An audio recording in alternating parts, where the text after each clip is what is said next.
Welcome to Channel 18 News on this second day of January 2017. James Michael Morris, age 31, of Sulphur Springs, was arrested Monday morning at 1:40 a.m. by Hopkins County Deputy Todd Evans when Evans noted a defective license plate on the Chevrolet Tahoe Morris was driving on County Road 3528 at Farm to Market Road 67. Morris was wanted on a warrant for burglary of a building, a case that was under investigation by the Sheriff's Office following Morris' arrest for arson on Thursday, December 22nd of this past year, when he was charged with setting a vehicle on fire December 12th after failing to make 2 months' payments on his car. Now Morris is back in Hopkins County Jail being held on tamper, fabricate physical evidence with intent to impair, possession of drug paraphernalia, and burglary of a building. The driver of a tractor-trailer semi ran off the paved area on Interstate 30 and into the ditch near mile marker 130 New Year's Day around 5 a.m. A fire was ignited as the driver was spinning tires on the asphalt pavement trying to leave the ditch. However, an even greater difficulty for James Bradley Weaver, age 49, of El Paso, developed when law enforcement found a clear plastic baggie containing a green leafy substance and a clear plastic baggie containing a dark brown tar-like substance in his pants pocket. Weaver was taken to Christus Mother Frances Hospital in Sulphur Springs, where he tested positive for intoxication. Weaver is in Hopkins County Jail, charged with possession of a controlled substance, penalty group 1, more than 1 gram, less than 4 grams, and driving while intoxicated. Hopkins County deputy stopped a passenger vehicle for a traffic violation at 10 p.m. New Year's Eve on Farm to Market Road 2560 at County Road 2458. The vehicle had a strong odor of alcoholic beverage and several open containers.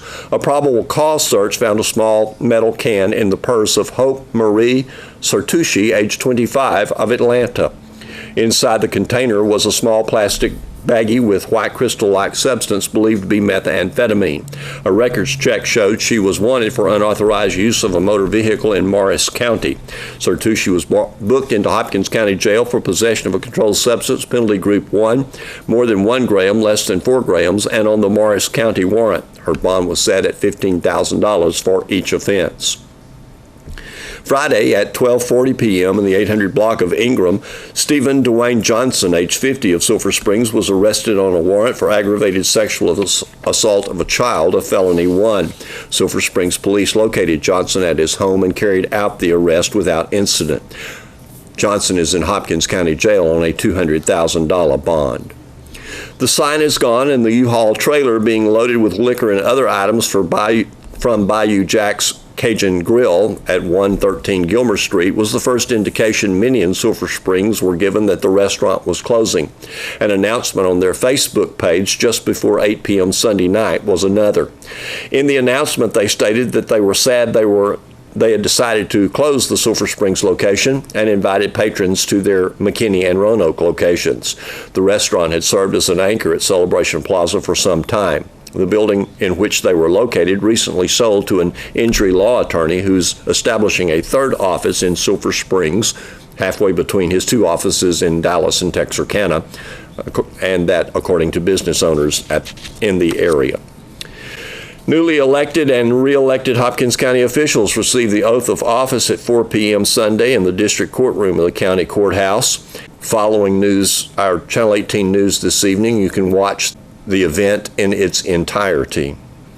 Sulphur Springs City Council will meet in regular session 7 p.m. Tuesday, January 2nd in the council room. They will have an executive session at 6:30 p.m. and then during the regular session, the council will hear David Graves of GHS give an analysis of the city's municipal court collections. They'll also hear the manager's report. They will discuss and take action on second and final reading of several ordinances. They will also take action on bids on 2 backhoes and a tractor, as well as hear a motion to close a portion of Texas Street. Appointments will be made to the Planning and Zoning Commission, and a resolution authorizing submission of a Texas Community Development Block Grant application to the Texas Department of Agriculture for the Community Development Block Grant is also on the agenda. Wednesday at 9 a.m., Hopkins County Commissioners will meet in their first regular session of the year. Commissioners will consider accepting a bid for a repair and replacement of the Slate and and clay tile roof on the courthouse. Here's Don Julian with sports. The Lady Cats basketball team captured their second tournament championship of the season with a 50-29 win over Canton in Idabel, Oklahoma Friday night. The Lady Cats had also won a tournament at Edgewood back in December. Lady Cats coach Jeff Chapman used good to describe everything about the Idabel tournament. It was a good trip and a good thing for the Lady Cats, he said. Coach Chapman said his team was successful, was improving, and was doing well. He said it was good for him to go back to Idabel, where he coached for a dozen years before coming to Sulphur Springs. Coach Chapman said Idabel fans expected the Lady Cats to win because he was the coach. He said it was not that way at all, adding that the players won the games. Coach Chapman said that the Lady Cats enjoyed their cabins, adding it was like a vacation for them, and they also got to play basketball. He said they also enjoyed the food. The Lady Cats dived back into district play Tuesday night at Marshall. Coach Chapman said the Lady Mavs have been struggling, but he said he's warned his team that they can't take them for granted. Last season, after the Lady Cats had overwhelmed the Lady Mavs in a December game in Wildcats Gym, later in the season, the Lady Mavs put up quite a fight at home before the Lady Cats finally managed to come out on top. The Wildcats soccer team opened the scrimmage part of their season with a 4-0 win over Wildcats alumni Saturday at the SSHS track soccer field. Chris Espinoza scored 2 goals and Jonathan Alvarez scored 1 goal. Wildcats coach Nicky Wiggins said he hadn't watched all of the game on tape, so he was unsure who scored that last Wildcat goal. He said his team looked pretty good at times. Coach Wiggins said the Wildcats enjoyed seeing some of their old friends again. Among alums were 2 of the top scorers in Wildcat soccer history. The top scorer in history, Tony Bravo, and former coach Andy Holt. Coach Wiggins said Coach Holt, now at Frisco Wakeland, tried to sneak a ball into the goal, but keeper Rafael Lopez made the save. Coach Wiggins was proud of the team's shutout, considering what a prolific goal scorer that Bravo is.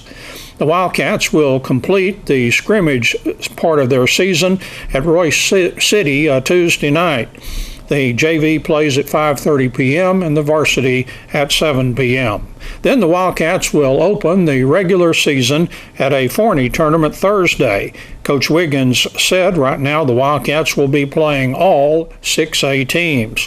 He said a team that finishes 500 in this tournament should have a good season. And 3 scrimmages in 3 days for the Lady Cats soccer team. And Coach Jesus De Leon said his team looked more tired than he anticipated at Saturday's alumni scrimmage. The first 2 scrimmages at Paris Thursday and at Pleasant Grove Friday were hard-fought 1-0 Lady Cats wins. Coach De Leon said Paris was a physical team, and he added Pleasant Grove is the deepest team their coaches had there.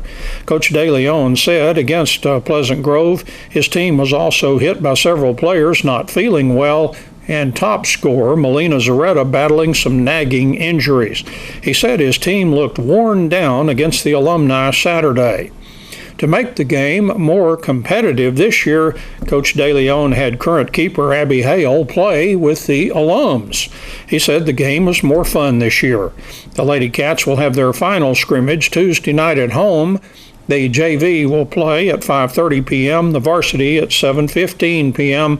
Both games will be at the SSHS track soccer field. The Lady Cats will be opening the regular season in a Terrell tournament that runs Thursday through Saturday. Thanks for watching Channel 18 News. Stay tuned for the swearing-in ceremony at Hopkins County Courthouse that took place on Sunday afternoon, January 1st, 2017.